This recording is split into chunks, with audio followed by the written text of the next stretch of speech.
So let's get started with the first section.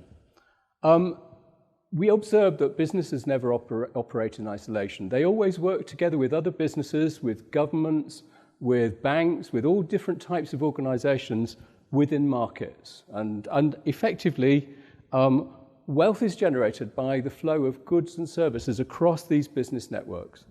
And markets could actually also be of two different types. We can actually have an open market, such as an auction, or a private market, such as things like a supply chain financing or bonds exchange.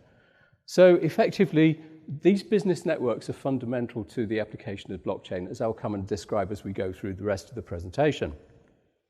So assets are transferred across the business network, and we also observe that assets are of two different types, fundamentally.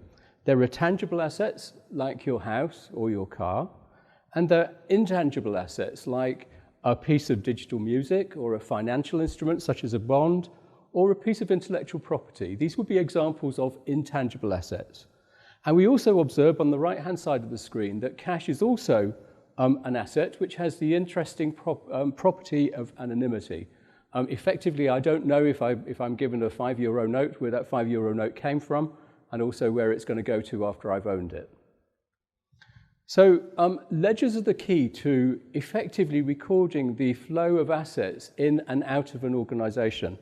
The ledger's updated every time a transaction occurs.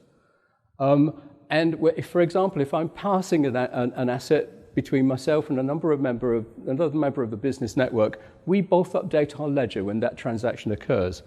Usually, the flow of the asset, the transfer of the asset, is governed by a contract. And we also observe that these contracts can actually be very simple, like I give my car to another party, or they could also be governed by a slightly more complicated form of contract. But effectively, as I say, ledgers are the key to this. They record which assets flow into and out of an organization. Now, we haven't talked about blockchain very much up to now. Let's actually bring blockchain into the picture.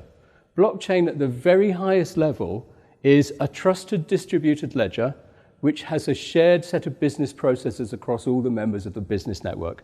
That's it. If someone asks you in the elevator, what is blockchain, this is what we should actually effectively be telling them.